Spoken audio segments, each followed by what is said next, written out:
दोस्तों, अजीत दादा पवार की मौत तो एक बहुत बड़ा लॉस है महाराष्ट्र को, पूरे हिंदुस्तान को।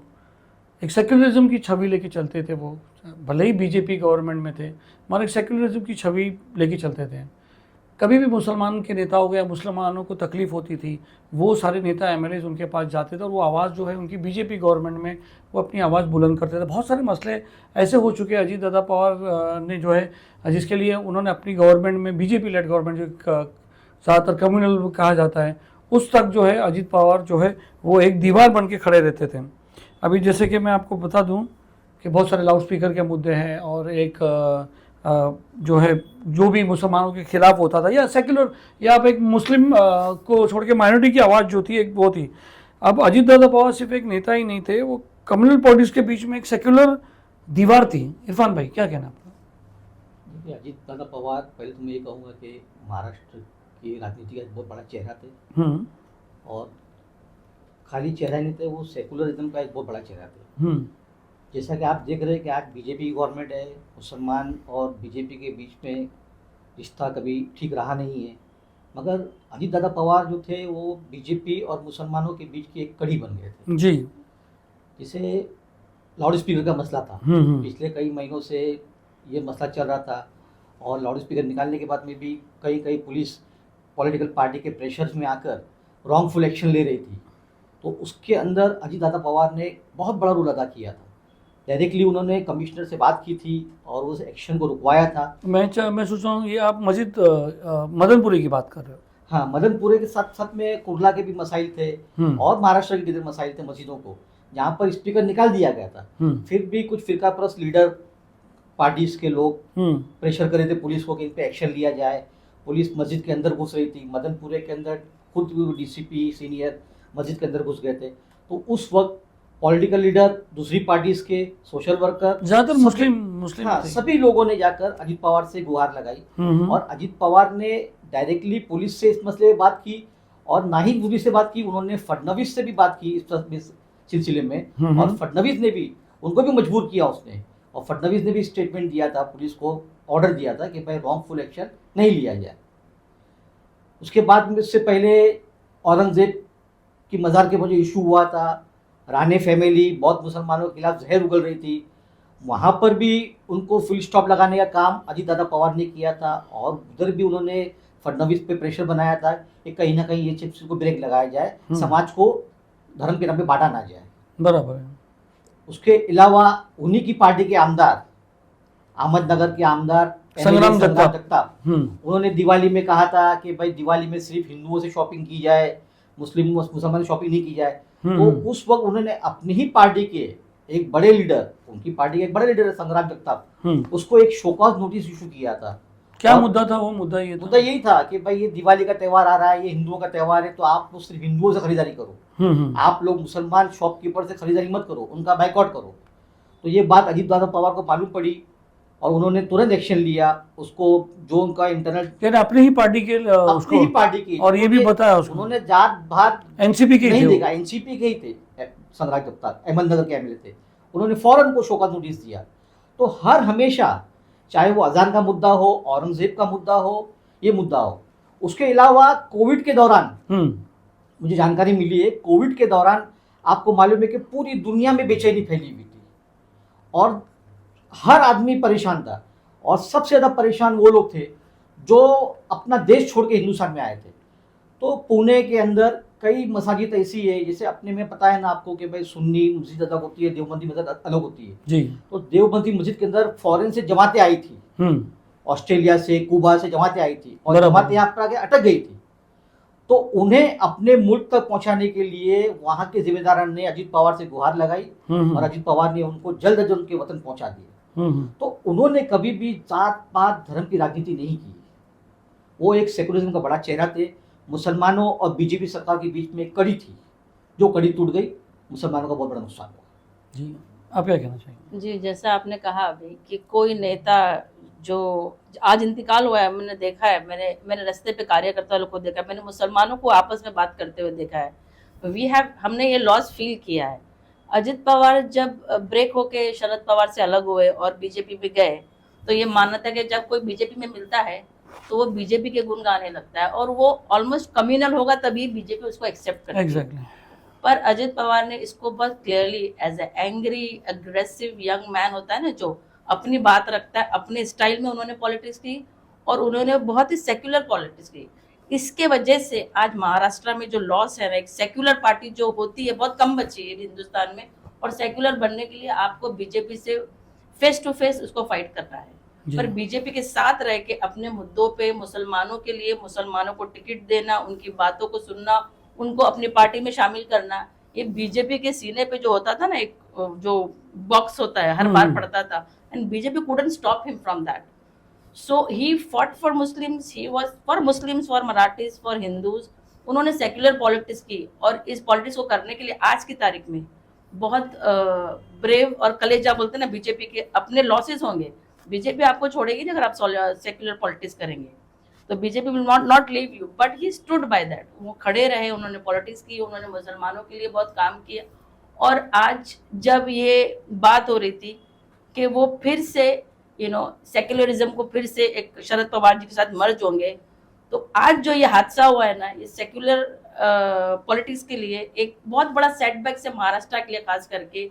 और जो भी इसमें बिलीव करते हैं कि हमको धर्म की राजनीति नहीं करना, उनको आज ये देखना चाहिए कि ऐसा लीडर जो सेक्युलर होता है उसके लिए, लोगों के लिए कितना उनके दिल में प्यार होता है। जी। आप धर्म की राजनीति करने के बाद, आप मरने के बाद सोचिए आज लोग कैसा किसके बारे में सोचते हैं। आप देखिए अजित पवार के बाद लोगों को एक्चुअली में बहुत तकलीफ हुई है कि एक तो उनकी एज भी नहीं थी, और वो जो किस्म की पॉलिटिक्स उन्होंने अपने लाइफ में की है, उसके लिए लोग आज हर इवन बीजेपी वाले भी उसको देख रहे हैं और अफसोस में है। इवन शिवसेना वाले, हर आदमी देख रहा है कि पॉलिटिकल करियर कैसा होना चाहिए।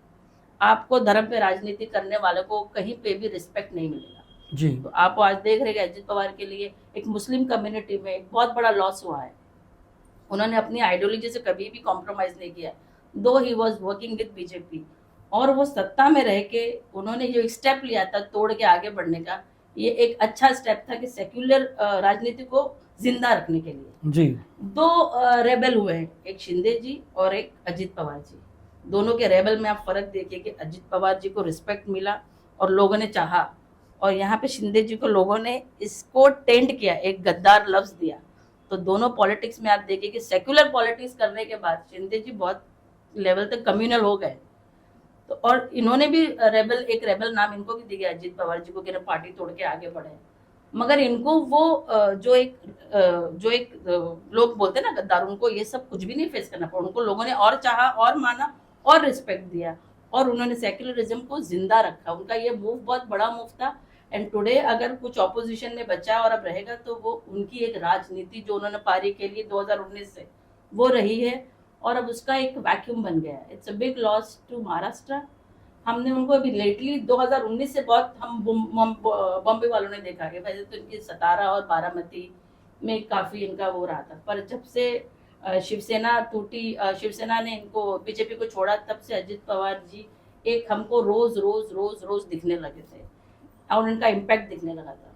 बटेंगे तो कटेंगे, एक बहुत बड़ा वो चल रहा था उस्मान भाई। तो हमारे एक मित्र है जर्नलिस्ट है सोहित मिश्रा, उन्होंने उनसे इंटरव्यू लिया था।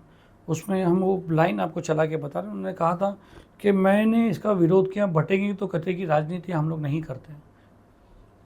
हाँ, इलेक्शन के असेंबली इलेक्शन के टाइम पर ये मुद्दा बहुत उठा था, और बीजेपी ने के बाहर से लीडर लोग आए थे अदर स्टेट से।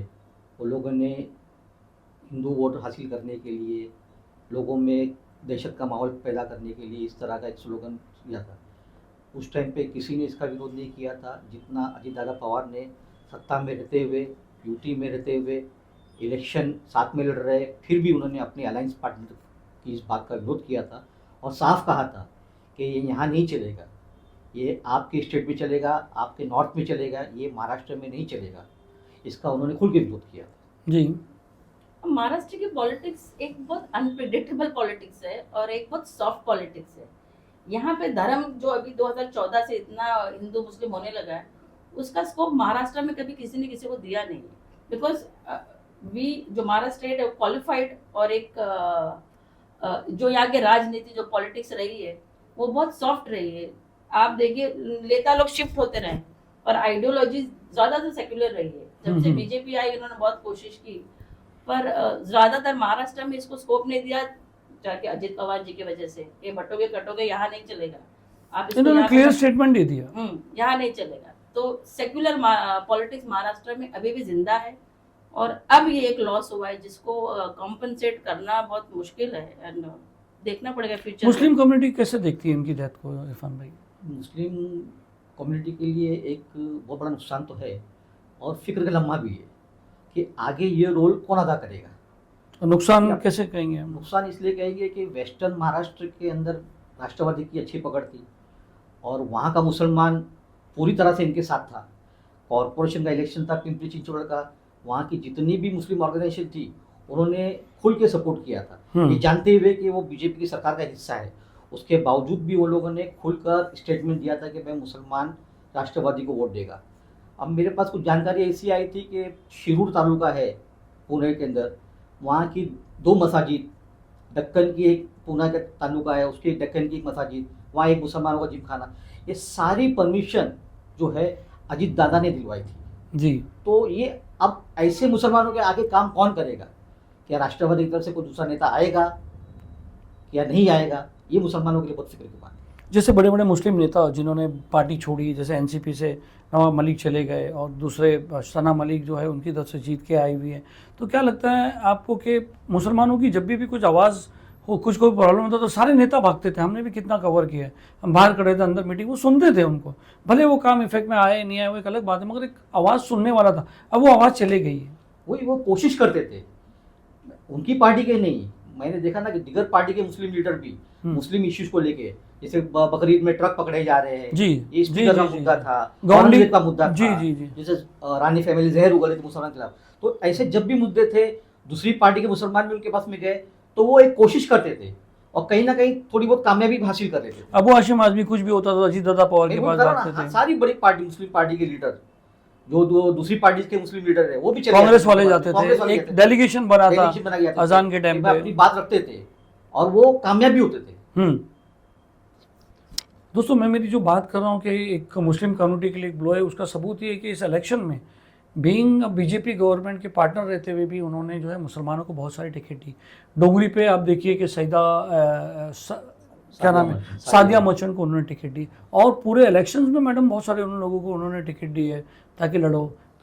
224 का जो वार्ड है वो एक बड़ा वार्ड है जहाँ पर मुस्लिम वोटर की तादाद ज़्यादा थी, और वहाँ पर उनके कैंडिडेट ने 3500 वोट दी थी, जी, यानी काफ़ी मुसलमान ने उनको वोट दिया था। और अभी कॉरपोरेशन के इलेक्शन खत्म होने के बाद जो उनकी नगर सेविका बनी है शहीदा खान, उन्होंने मुस्लिम बनाया। हाँ मुस्लिम ठीक है वो भी, और उसे एक ग्रुप लीडर बनाया है हाउस के अंदर। तो ये भी एक बात है जिससे जाहिर होता है कि वो मुसलमानों से कितने करीब थे। ये बीच में डाल देना। अब क्या लगता है आपको, क्या ऑप्शंस हो सकते हैं इसमें अभी इनके बाद? देखिए सेकंड लीडरशिप राष्ट्रवादी की तरफ से उनकी जगह कौन लेता है, या उनकी वाइफ लेती है, या राष्ट्रवादी पार्टी किसी और को तैयार करती है। अब वो आने के बाद में ये रोल अदा करते हैं या नहीं करते हैं, यही बात मुसलमानों के लिए बहुत फिक्र की है। मैडम, अभी तक भी जो म्यूनसिपल इलेक्शन है उसका कोई साफ वो नहीं हुआ, क्या लगता है आपके कैसे रहेगा समीकरण, कुछ बदलेगा? हाँ, ये जो पूरा मूव जो रहा है एनसीपी का फ्रॉम 2019 इस सेक्युलरिज्म को बचाने के लिए था, और अब जो कि उन्होंने अपने इंतकाल से पहले कहा था कि ये अटकने चले थे, ये बात भी पीछे हो रही थी कि he is going to merge with Sharad Pawar.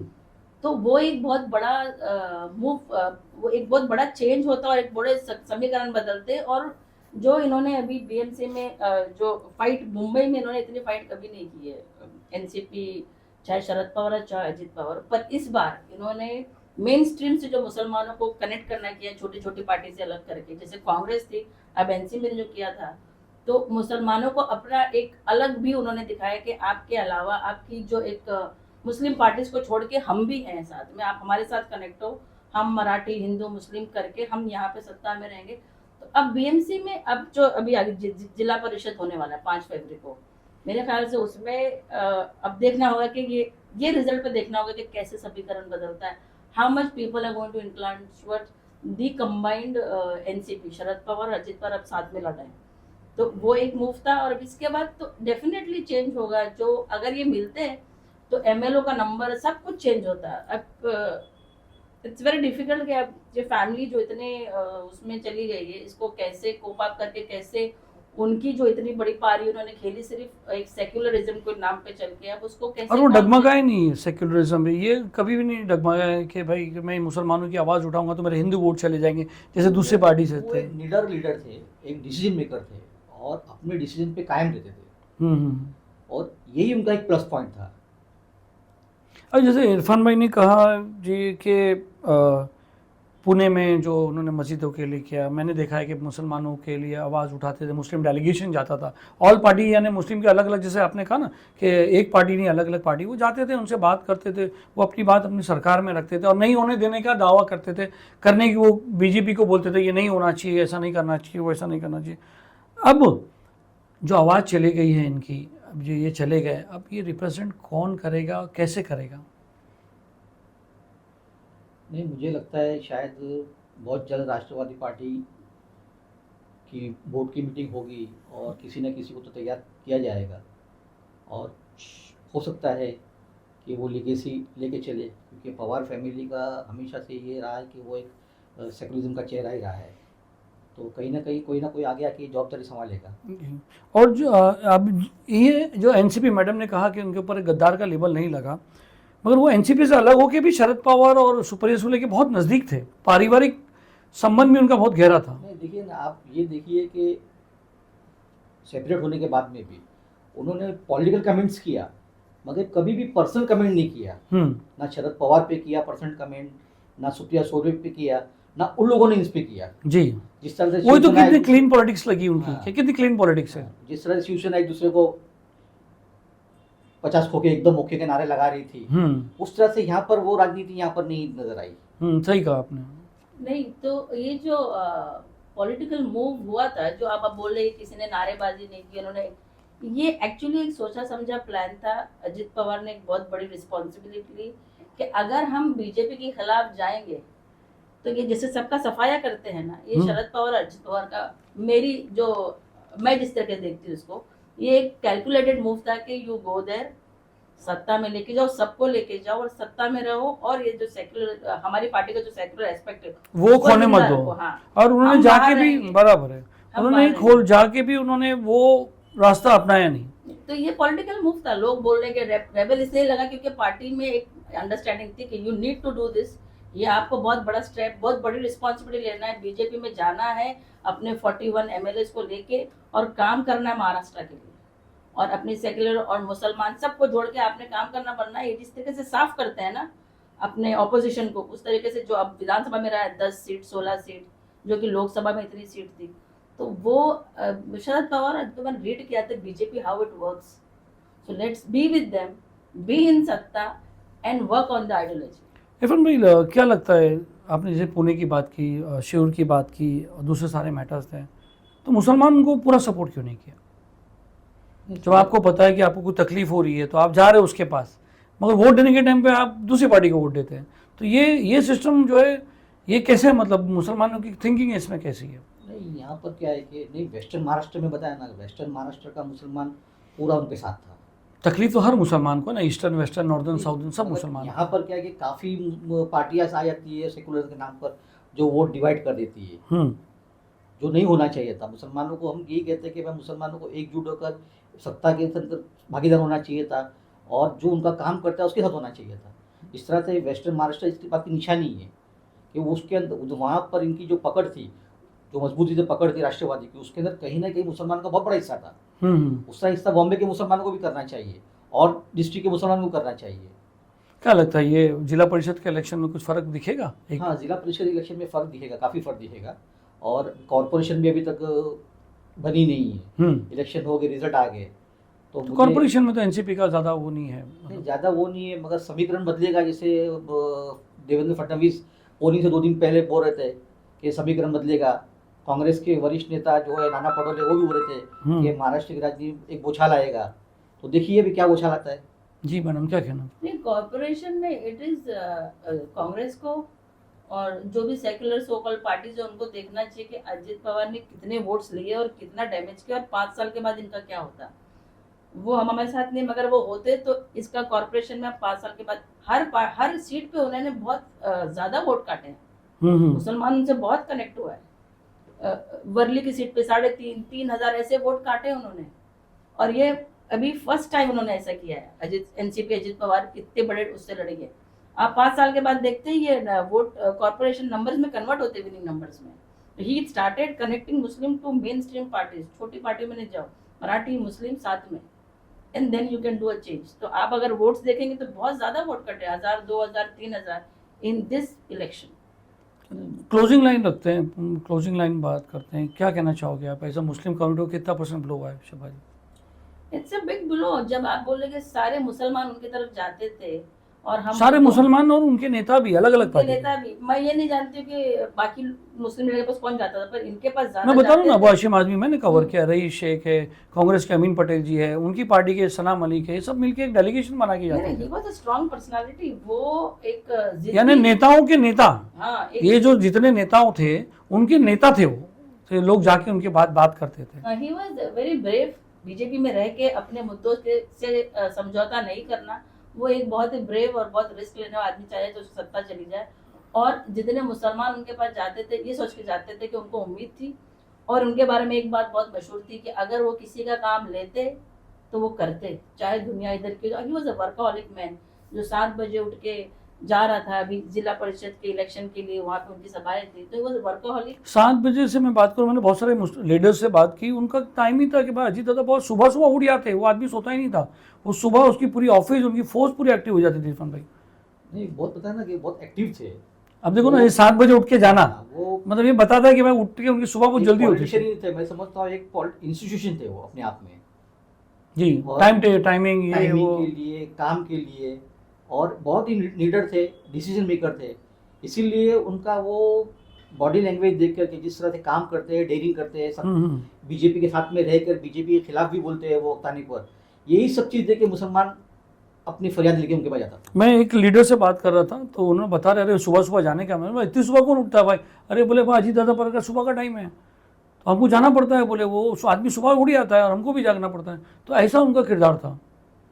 नहीं, मेरे ख्याल से आने वाले टाइम में he was going to be one of the only leader in Maharashtra जो सीएम बनने के लायक भी थे और उस दिशा में काम कर रहे थे। हमारे लिए ये बहुत बड़ा लॉस है कि अब ऐसा सेक्युलर लीडर जो मतलब ब्रेव होना चाहिए। लीडर बहुत है, डर डर के काम करना, डर डर के हाँ, हमारी काम सीट करना। चलाएगी, ये सरकार में से हम चले जाएंगे। वो स्टेज पे बोलते थे, उन्होंने असेंबली में कहा कि आप ये स्टेटमेंट मुस्लिम लोग के लिए मत यूज करिए, बहुत बार टोका। तो ऐसे लीडर अब हम नहीं बनाते, हम मतलब डरे सहमे लीडर हैं जो डरते कि अभी ईडी आ जाएगी।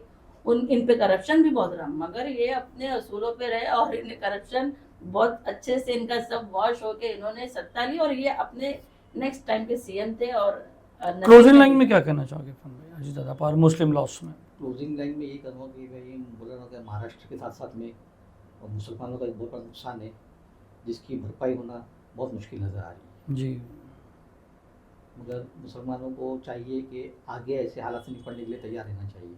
जी, जी, जी।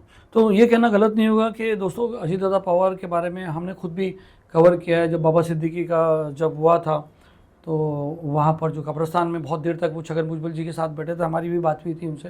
तो कहने का मतलब ये है कि वो खुद कब्रिस्तान के अंदर ऑफिस में बैठ के वो जो है पहले तो वो सब स्टेट ऑनर हुआ, मगर जब तक वो दफन नहीं हुई तब तक वो हिले नहीं वहाँ से। तो कहने का मतलब है कि अजीत दादा पवार सिर्फ एक नेता ही नहीं बल्कि एक कम्युनल पॉलिटिक्स जो चल रही है आज पूरे हिंदुस्तान में, उनके बीच में एक सेक्युलर दीवार थी। वो दीवार थी, मैं मेरी बात इस बात पर ख़त्म करता हूँ कि खाली मुसलमान नहीं, वो माइनॉरिटीज़ के लिए भी बहुत हेल्प करते हैं, और ऐसे नेता मिलना बहुत बहुत बहुत मुश्किल है, और शायद ही कोई उनको रिप्लेस कर पाएगा। अब देखना है कि अभी आगे जाके एनसीपी को कैसे हैंडल होता है और क्या होता है। बहुत बहुत शुक्रिया आप लोग का आने का, और हमारी तरफ से उनकी फैमिली को पूरी कंडोलेंस, उनकी पूरी फैमिली को कंडोलेंस। आज हमने पूरा उनका जो अंतिम धार जो है वो भी प्रसारण किया। मुसलमान कार्यकर्ता बहुत कितने मुसलमान कार्यकर्ता है यहाँ पर। अपने डोंगरी से भी उन्होंने एक काशिफ की वाइफ को, सॉरी डोंगरी से नहीं, बहुत सारे मुसलमानों को भी उन्होंने टिकट दी थी और ये की थी। बहुत बहुत शुक्रिया बहुत।